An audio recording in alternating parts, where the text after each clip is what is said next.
Good morning, everyone. We will start our event now. Okay, thank you. Okay, good morning. Thank you very much for joining us for the announcement of the UNODC annual report, Synthetic Drugs in East and Southeast Asia, Latest Developments and Challenges for this year, which goes into the information from 2022. My name is Kavinvidi Supapongte Vasako, and I am a UNODC illicit drugs analyst based at the UNODC regional office here in Bangkok. With me here today are Mr. Jeremy Douglas, UNODC regional representative for Southeast Asia and the Pacific, Ms. Sitakun Weladi, Director of the Foreign Affairs Bureau of the Office of the Narcotics Control Board of Thailand, and Mr. Inshik Shim, lead illicit drugs analyst at UNODC. So before we begin today, I would like to go over the agenda a little bit so we know what we have in store. First, we will have some opening remarks by Mr. Jeremy Douglas and Ms. Sitakun Weladi, and then we will go into a briefing on the major findings of the report by Mr. Inshik Shim. So for this announcement, we have people joining us here in person at the FCCT, and also viewers who are joining us online. So for viewers who are joining us online, for information, we will be taking questions from the online platforms as well. So if you have any questions during the course of this briefing, please feel free to drop them in the chat, and we will address them after the briefing, along with questions from the floor. So without further ado, I would like to invite Mr. Jeremy Douglas, UNODC Regional Representative for Southeast Asia and the Pacific, to deliver opening remarks. Thank you, Kundi. Welcome, everybody. Good morning. Thank you for making time to join us here today. I'd like to particularly thank our colleagues at Porpasor, the Office of the Narcotics Control Board of Thailand. Congratulations on yesterday, which is why the Secretary General's not here. They had a major case just yesterday, and he's in Rayong as a result. The purpose of today's briefing is to give you the latest snapshot of the synthetic drug situation in Asia Pacific, and traditionally that has meant methamphetamine. That said, the market is really diversifying at the moment, and we're seeing emergence of other synthetic drugs, some of which will surprise the scale of that change. There have been significant changes in the market. I think it's important for us today, as we look at the data that will be presented, that we consider that this is the first report since borders reopened in the post-pandemic period. So in 2022, until about this point last year, still a lot of borders had restrictions. Those restrictions meant there were restrictions on criminal movements, but those restrictions dropped over the second half of last year, and that is when we started seeing a reconnection of criminal groups that traditionally had met within the sub-region to facilitate deals and trafficking of narcotic drugs. They started reconnecting, trafficking patterns started kind of, in a sense, reestablishing themselves to the pre-pandemic stage. So we've seen some changes in routes that are very significant. There's another remarkable trend that my colleague Inshik will brief on in a moment, which is a significant sub-regional change in trafficking routes, which has had regional repercussions. We'll go into that detail. And as I said earlier, the developments in another synthetic drug, which are very, very significant for this region and potentially connected regions. The other thing that I would highlight and recommend you pay attention to in his briefing is the changes in the chemical trade, which have resulted to some extent in what we're witnessing now. The significance of the chemical trade should not be underestimated. It fundamentally underpins the synthetic drug business. You cannot produce the synthetic drugs that are flowing across this region without access to chemicals. Those chemicals are moving in volumes at much higher volumes, than the drugs themselves, because you need multiple times the volume of chemicals to produce the drugs. So very important agenda for this region to start considering is the chemical agenda. So with that, I will draw my comments to a close. And again, thank you for coming. Thank ONCB for joining us here today. A great partner for UNODC in country and at a regional level as we both work together to help address the significant drug challenge this region faces. Thank you very much. Thank you very much, Jeremy. And I would like to invite Ms. Sitakun Weladi, Director of the Foreign Affairs Bureau of ONCB. Thank you, Kundi, and so Jeremy Douglas, UNODC Regional Rep, and all the guests. Thank you for your time here today. On behalf of the ONCB, Office of the Narcotics Control Board, first of all, please accept apology from my boss, the Secretary Kun Vichai, because He very busy, as you said earlier, and unforeseen circumstances, so he couldn't make up today. So it's a great pleasure for me to deliver the opening remarks today and the announcement of the annual report of the UNODC regarding the synthetic drugs. Yeah, it's very important. In Thailand, synthetic drugs, in particular methamphetamine, remain drugs of the serious threats, of which large quantity of drugs seized, and also a majority of people addicted and also receiving treatment. Transnational crimes and drug syndicate have been targeting Thailand and neighboring country as the transit point and also as well the markets, smuggling drugs from the Golden Triangle and also chemicals and precursors to the Golden Triangle itself for the illicit production. Given great cooperation among us, Thailand and the country in the sub-region in particular is come out to the result of the large amount of seized drugs as well as precursors and chemicals. Is the same tune like Kun Jeremy just said. So the key message from the Thai government at this moment, apart from our cooperation and great result, we would like to propose regarding the management of the safe handling and disposal of such seized drugs and also chemical. I do ask the UNODC for the support and also the donor countries. It's quite a good news that Australia will be the leader, I think, because they table the resolution on the safe disposal on drugs and chemicals as well at the CND.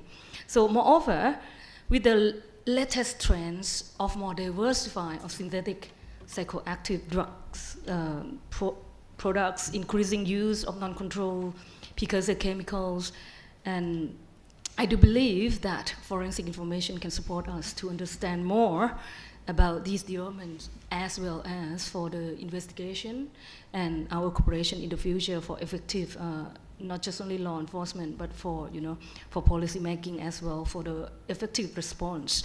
So I would like to express my appreciation to the global SMART programs of the UNODC for your timely response in these and new initiatives to enhance forensic capacity of member countries. In conclusion, Thailand fully commits to addressing these drug threats and working closely with the counterparts, and in particular UNODC, and at regional and international levels. At this end, I do believe this report will give us a better understanding of the recent trends of synthetic drugs, which will be beneficial for all stakeholders, for us to redesign the policy, advocating appropriate drug policy, and also the implementing effective intervention and responses. I would like to express my deep appreciation again for the continued contribution of UNODC representative, you in particular, Jeremy, and your team, for a long time in sharing with us and your support forever. And thank you very much.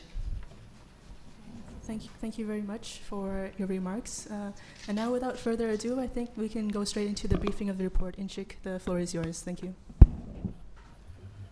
Good morning, everyone. Once again, my name is Inshik Shim. I'm a lead drug analyst for the UNODC Regional Office for Southeast Asia and the Pacific. Thank you very much for today, for coming over here. I'm pleased to share the major findings of the 2023 Synthetic Drug Report for East and Southeast Asia. I'd like to start with this slide, which summarizes the main themes of the report. There was a high level of supply of meth into 2022, and we still witness the continued the supply at high levels. And also we witnessed the major shift in the trafficking routes of methamphetamines in 2022 and also early 2023. And with the relaxation of the border mobility restrictions, we see the organized crime groups in the regions been trying to reconnect with other organized crime groups based in South Asia and the Pacific as well. Once again, we were able to see the record low wholesale price of methamphetamines. And we've also witnessed the diversified meth tablet brands since the military takeover in February 2021 in Myanmar. It was highlighted by the Director of Foreign Affairs and also Jeremy that there has been an increased non-controlled chemicals being used by organized crime groups for the production of synthetic drugs. The data on demand is very limited, but nonetheless, we were able to see that the polydrug use involving methamphetamine remains problematic for several countries in the region. And what is most important probably of all the findings of this report, we were able to see that the organized crime groups been adopting the same supply-driven market expansion strategy for ketamine. And also, we see the emergence of several new synthetic drug products in the region. Let me start with the methamphetamine. In 2022, the seizures of meth decreased for the first time after reported the continuous increases in seizures of meth over the last decade. In 2022, the meth seizure totaled 151 tons, which is about 20 tons less than 2021. But one particular trend continued, which is the predominant majority of methamphetamine was seized in Southeast Asia, accounting for 91.4% of total meth seizures in East and Southeast Asia. But if you look at very closely, about 75%, I would say, was seized in Cambodia, Laos, Thailand, Myanmar, and Vietnam. But these 5 countries, basically, it shows that the consolidation of the mass production in the Mekong region. This is the map that shows the change of the meth seizures in 2021 and 2022. You can see that the large decrease were reported from Thailand. Basically, Thailand seized 17 tons less of meth in 2022. And also, steep decrease was noted in particular Yunnan, China. And China as a whole, about 7 tons less meth was seized. So the meth seizure total in China was a record low since 2009. Combined this decrease in these 2 countries, basically 24 tons. So that drove the overall decrease in meth seizures in East and Southeast Asia in 2022. It is very important to note that the seizures of meth in Myanmar increased in 2022, especially the crystal meth seizures skyrocketed in Myanmar. As I mentioned earlier, the meth production is being consolidated into Mekong regions. However, the meth coming out from the Mekong regions that reached many different parts of the Asia Pacific. We see the meth coming out from the Mekong to Australia, New Zealand, Korea, Japan, and also Bangladesh and India side as well. It is really important to see how meth is being moved within Myanmar in order to understand how meth is being trafficked out of Myanmar. Because organized crime groups have been trying to find ways to bring large quantities of meth out of Myanmar to reach destination. In 22, there was a dramatic change in terms of the meth trafficking within Myanmar. When you look at it, the largest quantities of crystal meth was seized in Mandalay, which is in the central part of Myanmar. Mandalay is an important transit locations where the meth is coming out from Shan State to transiting through Mandalay to go to southern parts of Myanmar, such as Mon and Kain State, and also the western part of Myanmar, such as Rakhine State. It shows that organized crime groups in Myanmar have been trying to move the crystal meth out of Shan using Mandalay as transit to disperse to different parts of Myanmar. And also you can see that increases in the crystal meth seizures in southern parts of Myanmar, Mon and Kain, and western part of Myanmar, Rakhine. Important point is Shan is for the first time ranked 3rd in 2022 when it comes to crystal meth seizures, not the number 1, but 3rd. It shows that organized crime groups have been trying to find ways to bring this crystal meth out of Shan from different channels of Myanmar. Interesting part is we noted that Mon and Kain seizures of crystal meth increased quite a bit in 2022. But if you look at the meth seizure data in Thailand, like across borders, like Tak and Kanchanaburi, those provinces were not recorded as the top 10 crystal meth seizures in that country. That shows us that the trafficking groups have been trying to bring this crystal meth from southern regions of Myanmar by maritime route instead of crossing the land border directly from Myanmar. This is a particular example. In February 2023, Myanmar authorities seized the 1.91 tons of crystal meth on the southern tip of the Myanmar, known as Kotong. This is by far the largest record quantities for crystal meth seizures in that part of the Myanmar. And also several major crystal meth seizures were reported in Mandalay, in Lutu, the southern part of Myanmar, also western part of Myanmar as well. Also, the trafficking group's been using the mixed trafficking modalities, maritime and land route as well. This is a particular example reported from Malaysia that in February 2023, 1.8 tons of crystal meth was seized in perils. The Malaysian authority informed us that it was first trafficked by maritime from Myanmar to Thailand, and then after that, crossed by land border. So that what we want to highlight here is that organized crime groups been always trying to look for circumvent the law enforcement responses adopted by the Mekong and also Southeast Asian law enforcement authorities. So in 2022 and early 2023, we have noted that maritime trafficking has gained a significant importance in crystal meth trafficking in the region. But nonetheless, it is really important to also highlight that organized crime groups have been continuously targeting the land borders in the Mekong. One is Laos. We have highlighted several times over the last few years that the borders between Thailand and Laos has been targeted by organized crime groups for mass trafficking. But now we're also starting to witnessing the border between Laos and Cambodia has been targeted significantly, especially from Laos to Pakset to the Stung Trong of Cambodia. There has been several seizures reported from Cambodian authorities that the drugs been trafficked from Laos side. And I think this is really also important to highlight how much meth has been trafficked from Shan State, Myanmar to the westward directions to Bangladesh and India. The Yaba trafficking to Bangladesh, meth tablet trafficking basically, is an older story. We all know that. However, we started witnessing the increased quantities of crystal meth has been trafficked from Myanmar to Bangladesh. In 2022, Bangladesh authorities seized 120 kilos of crystal meth. You may think that this is not much compared to Mekong countries, but this is just start. And we see the steady flows of crystal meth, at the same time meth tablets from Myanmar to Bangladesh as well as India. It's literally every day these two countries in these authorities in these two countries been reporting every day the seizures of meth, and particularly these tea bag packagings. There's a huge potential for organized crime groups to stimulate demand of meth in these two countries, and it will guarantee the massive profit for them, given the size of the population of these countries. Mentioned earlier, but there has been, again, the record low price of the crystal meth, which is quite concerning, despite the decreases in seizures of crystal meth. The meth in general. It shows that the supply remains at high in 2022. For instance, when you look at the Thailand data, 2022, 1 kilos of crystal meth was about US $4,000. In Laos, it's about US $2,000. But when we met with the border officials in Thailand, some informed us that it could be as low as $1,000 per kilogram. So this is really low price.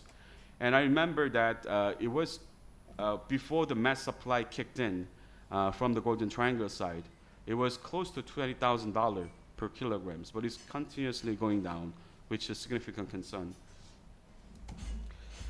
Another major development is the diverse, I would say, actors involved in meth tablet supply. When you look at it, not major meth tablet brands consumed in the region is 999 and Y1. Those are two.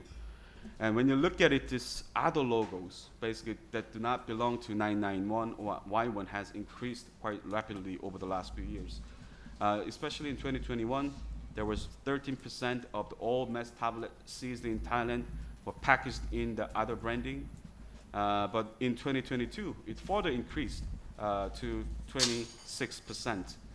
This is a major development. It's kind of concurrent with the military takeover in Myanmar in February 2021. Non-controlled chemical, this is a major challenge for this region, but also it has become very prominent issues across the worldwide. When you look at it, this region had a problem in terms of the dealing with the controlled substances, controlled chemical as well. But because of the increased use of non-controlled chemical, it add more complexity for authorities to deal with that. And one particular example is a benzyl cyanide, which can be used for production of main mass precursor P2P. We see that these chemicals have been seized in Mekong, in route to Myanmar, as well as in Myanmar as well. This chemical is not controlled internationally. And this is just one example. There are other chemicals, the non-controlled in nature, like sodium methoxide, ethyl acetate. Those things can be adopted during the process of production of synthetic drugs. But those are not controlled, add more complexity for authorities to deal with this ever-evolving synthetic drug problem. And we've been also closely monitoring the trade of chemicals by online business-to-business platform known as B2B, as well as the social networks. And the companies, there have been some of the companies been actively trading those non-controlled chemical, which does not constitute legal problem because it's non-control. But once these chemicals are controlled internationally, they quickly move their operation into dark web, and they're offering the same substances through dark web site. And also, in dark web, they offer other services such as mislabeling, fake product packagings, and specialized freight forwarding services. So these all contribute to the evolving synthetic drug problems in this region. The recent one. And I'd like to also highlight some of the other organized crime groups, basically based in outside these regions, Mexican drug cartels, and also African drug syndicates, also West Asian drug trafficking groups. But I'd like to just focus on the Mexican drug cartels today. This region has been used as a transit by Mexican drug cartels for trafficking meth, in particular to Oceania. There were a few cases that Hong Kong authorities seized, like liquid methamphetamines that trafficked from North America, Mexico basically, to as a transit to Australia.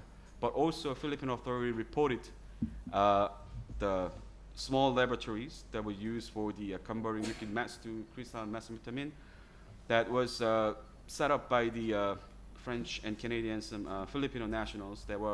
The further investigation revealed that they were connected to Mexican drug cartels. When it comes to use, as I mentioned earlier, there is a very limited understanding. However, we were able to see a lot of meth users, in fact, the polydrug users. When you look at it in Thailand, there's one research found that 44% of meth users use other substances together with meth, mainly for antidepressant, pharmaceutical products, but as well as ketamines, ecstasy, and heroin. In Vietnam, even close to 60% of users identified in the countries using meth together with ketamine, heroin, and cannabis as well.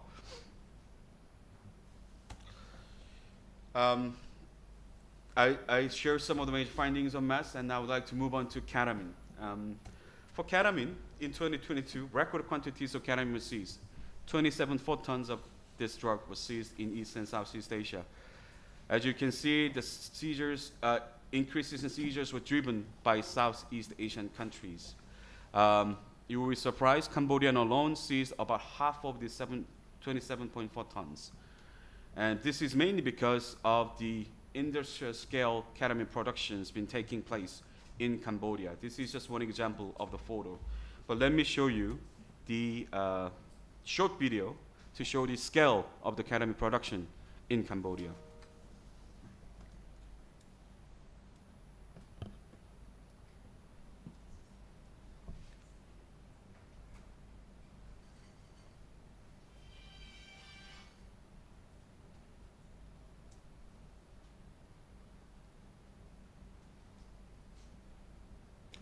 Yes, UNODC was there to assess these chemical production facilities in Cambodia, also storage facilities. Cambodian authorities seized 16 industrial ketamine production facilities and the chemical storage sites. This is the biggest lab that I've ever seen during my career with the UNODC. and the reactor size is about at least 5,000 liters, really, really big scale facilities. It tells us that there is a powerful organized crime groups behind of setting up these facilities, and they're pushing this supply of ketamine into the region. What we have observed in the mass market, which is quite concerning, because we know how mass market has evolved since the supply kicked in mid-2010s. We are seeing the same trajectory from the ketamine supply. Ketamine is not only produced in Cambodia, we all know that ketamine is also produced in the Golden Triangle. And one of the major developments that we have seen is the mixed shipments of ketamine and methamphetamines. There were several cases like this in 2022, which were not really observed previous years. It may tell us that organized crime groups have been trying to stimulate ketamine demand by putting together with crystal meth, which is more widely used in this region. For other synthetic drugs, ecstasy, much smaller market compared to meth and ketamines. When it comes to seizures in 2022, about 7 million tablets were seized. When you look at the meth tablets, it's close to 1 billion. So we are talking about very small segments of the synthetic drug markets. Major source is still remains Europe, countries in Europe. And then the seizures are mainly made in like Malaysia, Indonesia, and also some East Asian countries. What is important is the ecstasy, the main ingredient, MDMA, is being mixed together with different substances, primarily with ketamines and meths, and also some other products like benzodiazepine substances. When you look at it, these called happy water products, it's been emerging across Southeast Asian countries, Thailand, Laos, Myanmar, Cambodia, Vietnam, and Indonesia. And when you look at it, the packagings are all different. It shows that the actors involved in production of happy water is not unified, not like crystal meth production. And also there are several new synthetic substances were reported from the countries in the region. And also we have noticed that the synthetic cannabinoids has been most frequently identified the new synthetic substance in the region. And there some of the law enforcement authorities been informed us that some of the users prefer to use synthetic cannabinoids because it does not really have a distinct cannabis smells. To conclude, let me repeat some of the major findings before I started. First, the meth supply level remained high in 2022, and decreases in seizures of meth in 2022. It seems very, very clear to us that the shift in the trafficking route have resulted in this organized crime groups successfully putting this meth into the market that led to the record low price of the crystal meth. And also we see the diversified meth tablet brands in the region that has further accelerated in 2022. And the polydrug use of meth remains problematic in the region. And non-controlled chemicals, and also organized crime groups in using creative chemical methods and sourcing the chemicals through the online, through the dark web as well, to meet the scale of the meth and other synthetic drug production. Supply-driven market expansion strategy is very clear for ketamine markets. I think all the region all the countries in the region need to be prepared. We have been informed from the country that are not really known for ketamine use, been starting to seizing increased quantities of ketamine. This is quite concerning.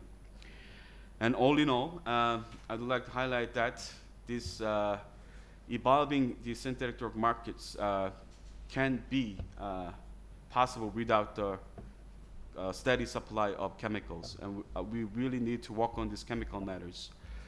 I will leave it at that. Thank you very much for your time.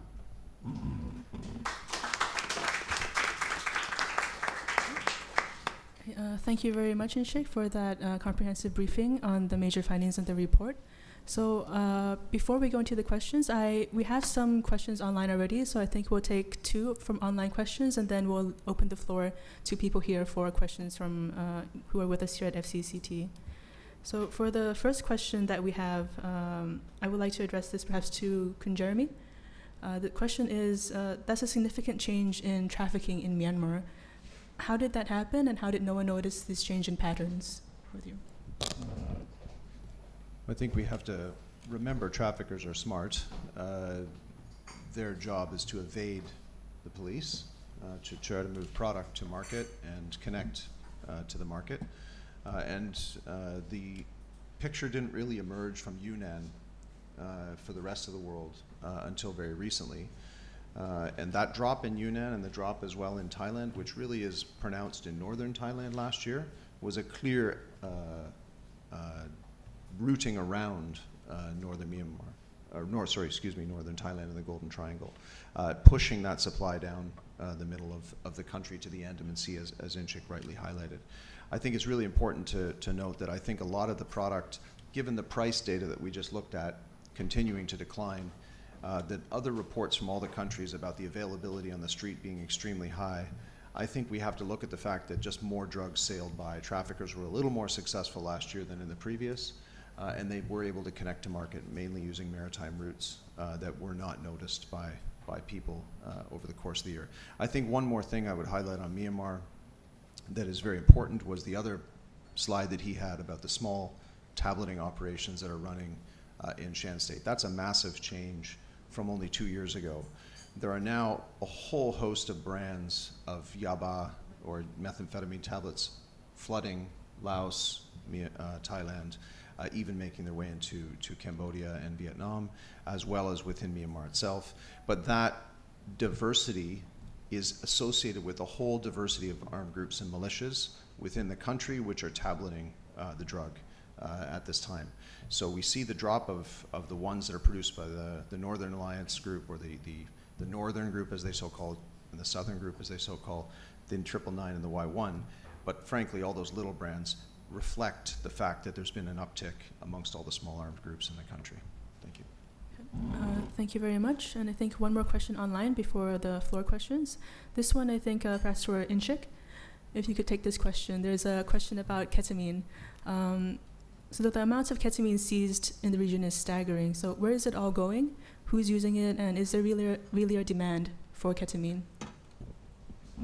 This is actually very excellent questions. This ketamine use, we have seen this, that in meth market as well.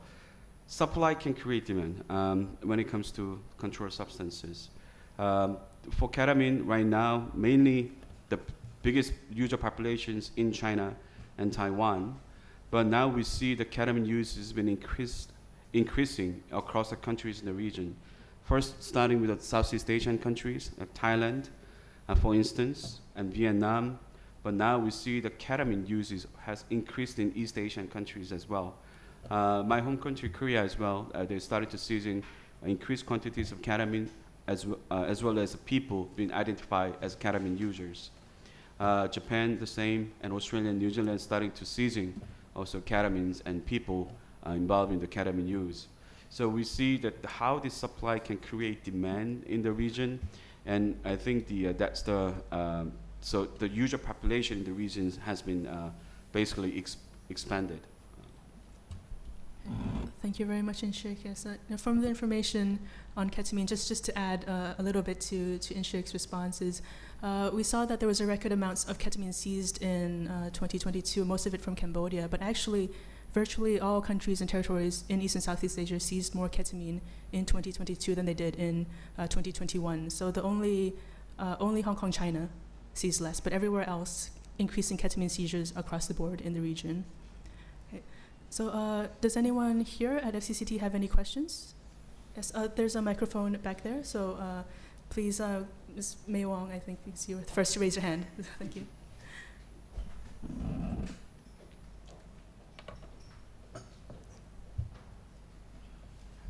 Good morning. May from Channel News Asia, Singapore television station. Thank you very much for the very comprehensive report, as well as a description of that. Got a couple of questions. I'd like to find out, just on the back of that ketamine question, is do you foresee ketamine overtaking methamphetamine then being the most used drug in Southeast Asia because of the seizure? And when we talk about this increase in the use of maritime routes, do you see that becoming the new trend going forward, and how difficult is that going to be tracked? Because when you're out at sea, would that make it more difficult to circumvent, or excuse me, to actually confiscate as opposed to land check borders? Thank you. At this point, it's quite difficult to just see the ketamine will take over mass market. If anything, I think the mass will remain. I think the primary synthetic drugs in the region has a long history of the mass use in this particular world. But the ketamine will definitely expand. I think right now we see that the trajectory is really happening. But taking over math might be little too early to say and might be unlikely from my point of view. I would just add on the ketamine that I think what we're looking at is organized crime groups very creatively diversifying their product line. And as he said with the mixed shipments, they're putting ketamine into methamphetamine shipments so that the end networks that distribute this stuff to the street are distributing 2 drugs instead of simply 1. They're building market right now. So, but again, I agree with him. I don't think it'll overtake methamphetamine. Methamphetamine is a very different drug. It's highly, highly addictive. Ketamine is a bit niche, but nonetheless extremely concerning. And I think we have to look at the fact that this region has a massive population base. So there's a lot of possible consumers in this region. Over 2 billion people if you count in East and Southeast Asia. It's an enormous market. On the second question, I could take it on the maritime, May. I think as you interrogate the data and you look at what happened inside Myanmar, it's most definitely true that the shipments were missed.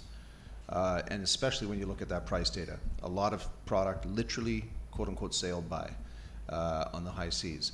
And I think we now look at what happened yesterday with ONCB. The Secretary General was involved in a maritime seizure just yesterday of just over 900 kilos, just to the east of this town.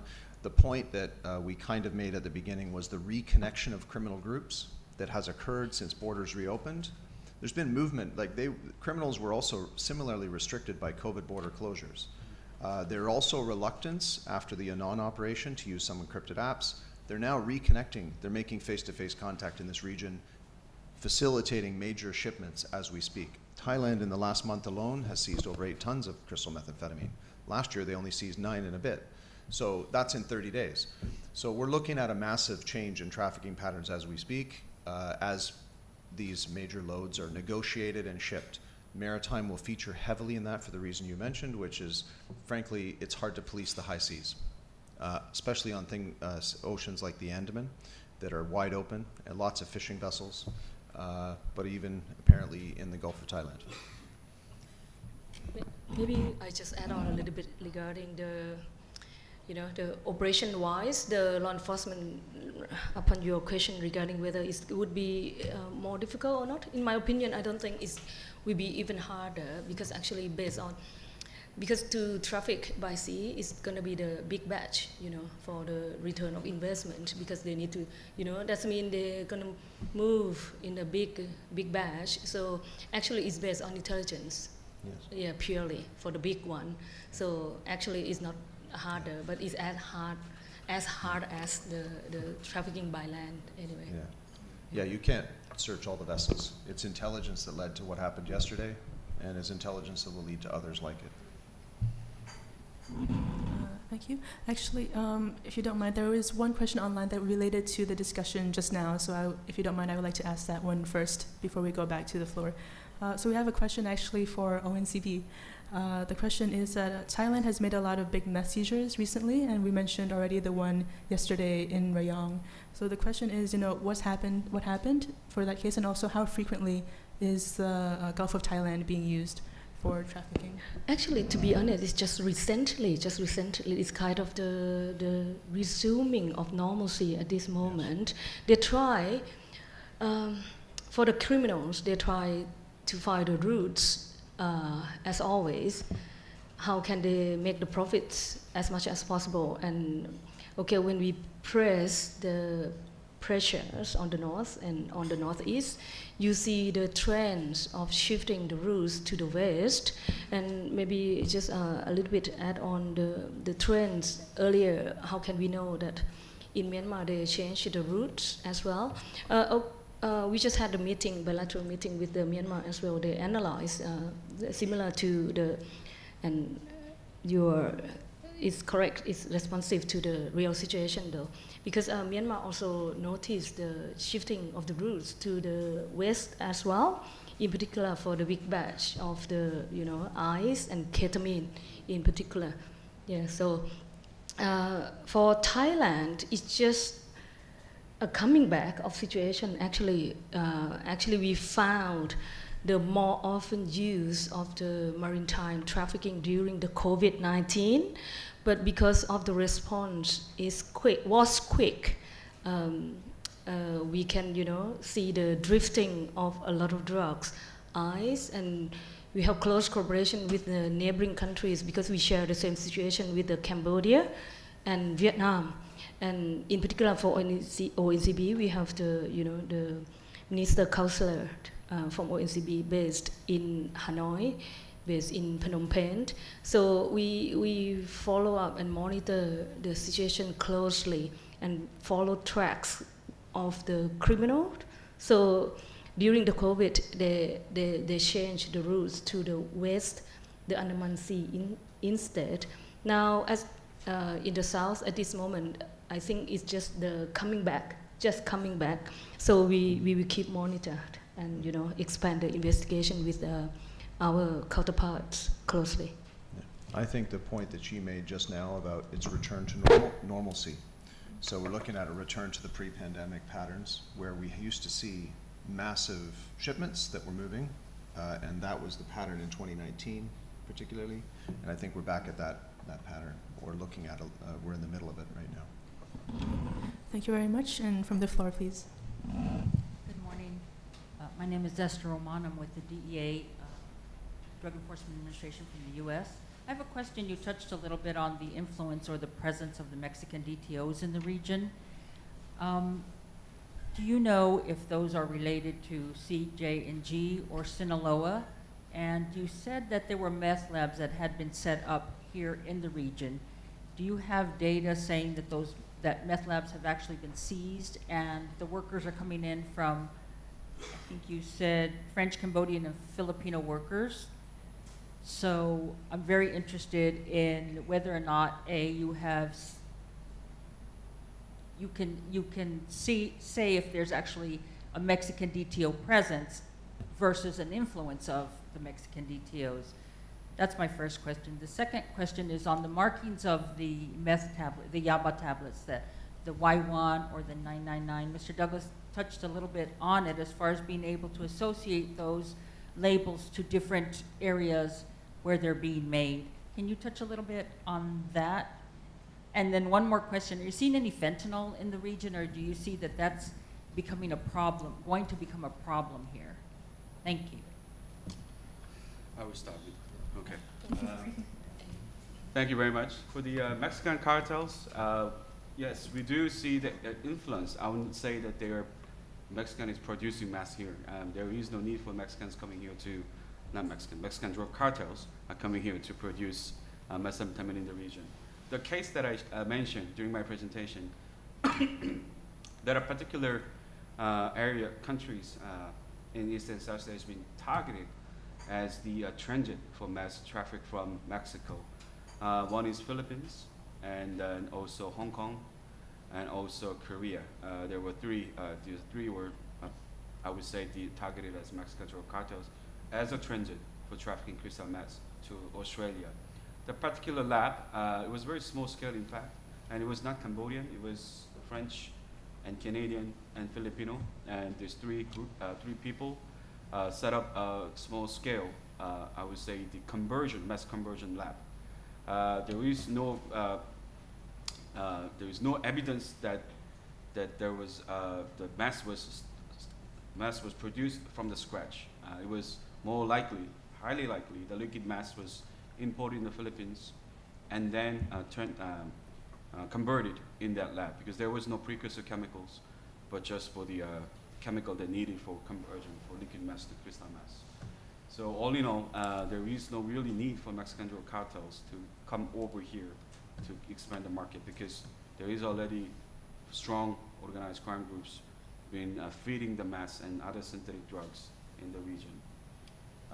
And I will move to the third questions. I will leave the second questions to Jeremy. When it comes to fentanyl, it's not, of course, not really noted when it comes to fentanyl use in the region.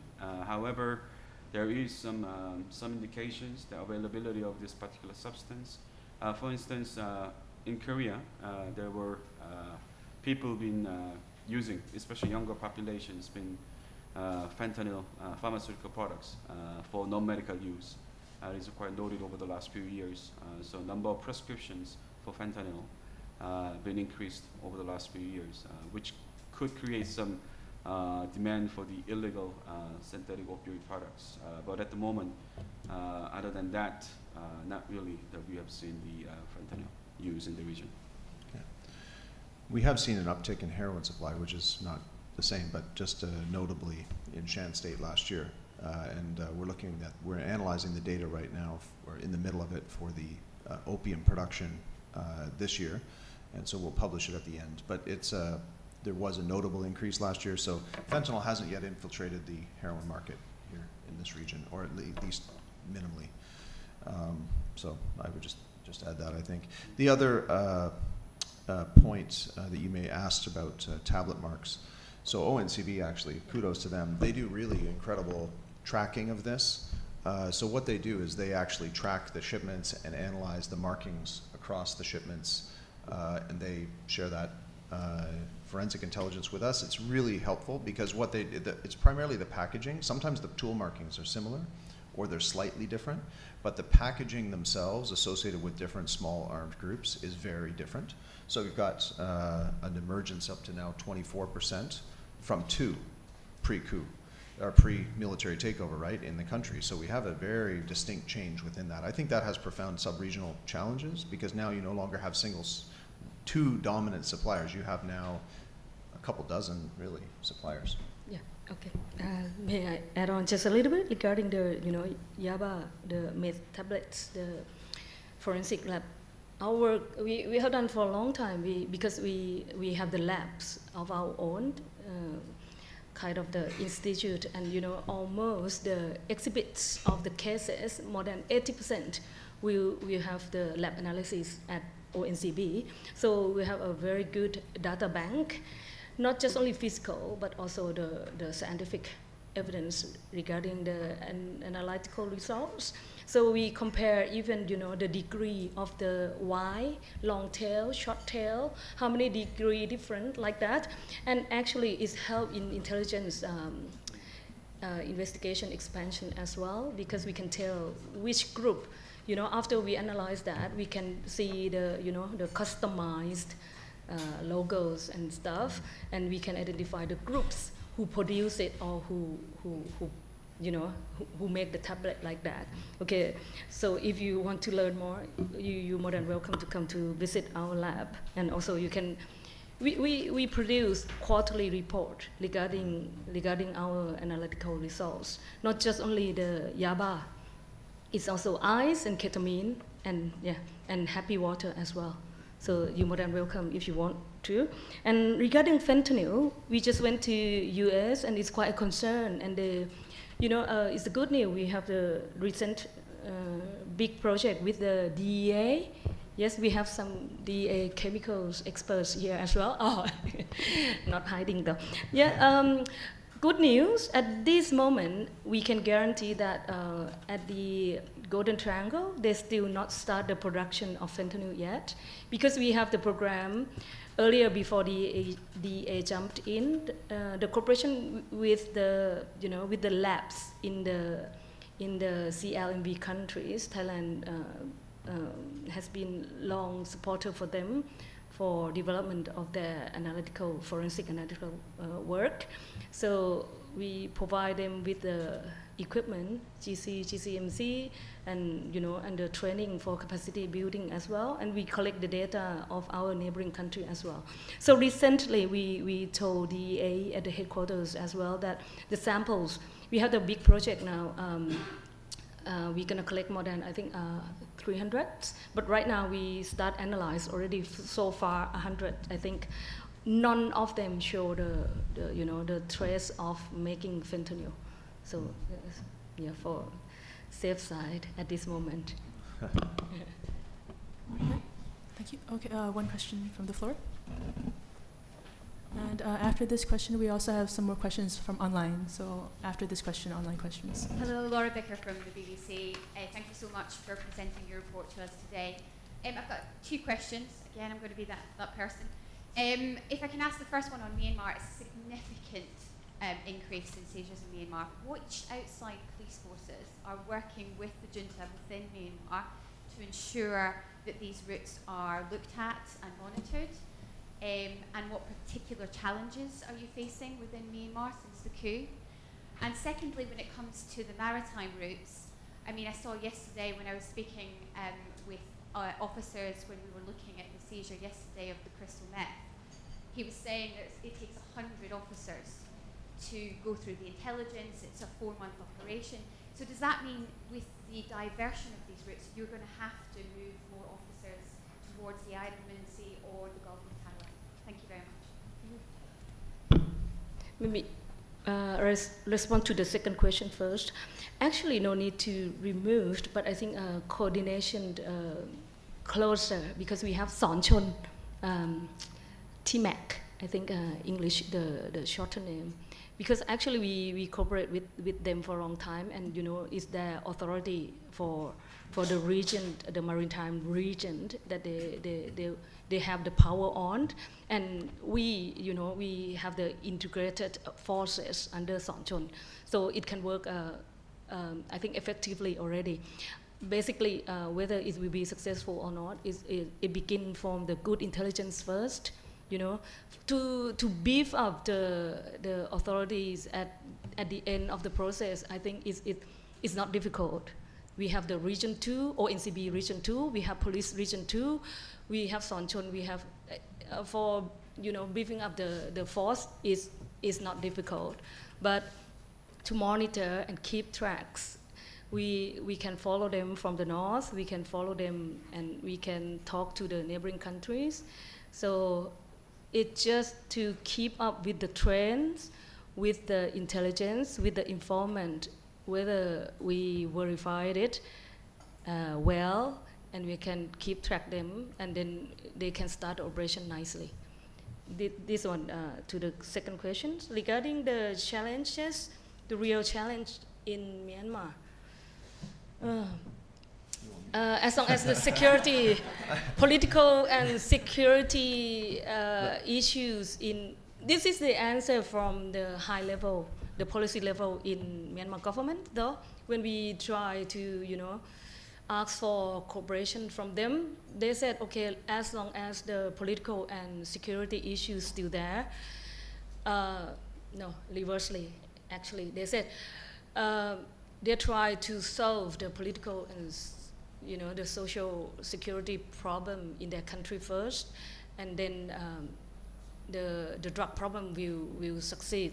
So the real challenge, I can interpret from what they say, means that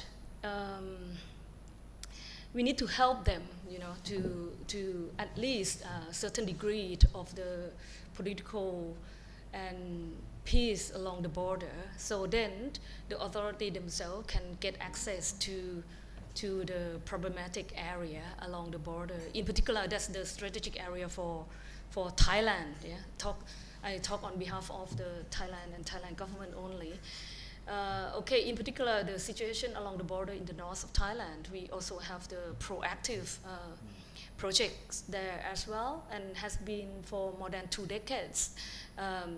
You might have known the alternative development that is the 2-pronged strategy, not just only to increase the stability and political peace and stability along the area to reduce the problem of the drug production. It's also the long-term and sustainable development to help them to find the alternative income. Yeah, that's at least we successful to have our Thai project in the territory of Myanmar along the border. Yeah. I would add to that, you asked kind of two-part question there.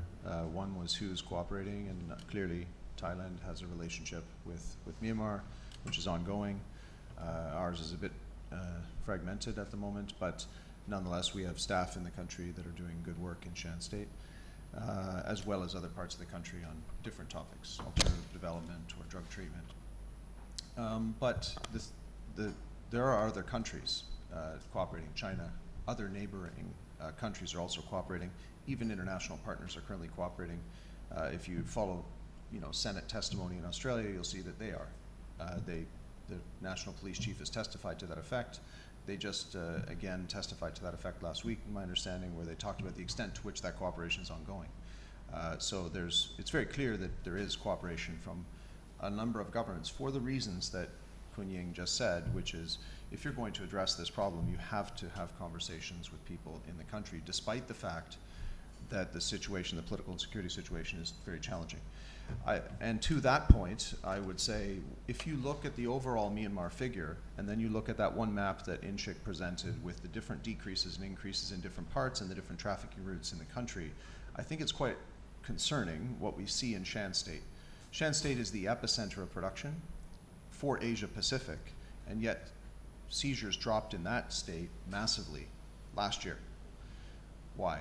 It's because of the political and security situation in Shan State. In a sense, there's a lack of access by certain authorities. There's a lack of capacity, given the current security context, to go into Shan State.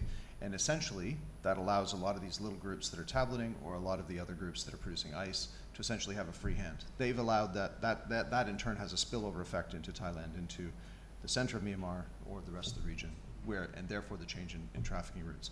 So you have to really drill into the country to see where that's dropping. But to see it drop in Shan like that is unprecedented. It's never occurred, and that's directly related to other data. If you look in the country around conflict and so on and so forth, you can't look at the two types of information as separate.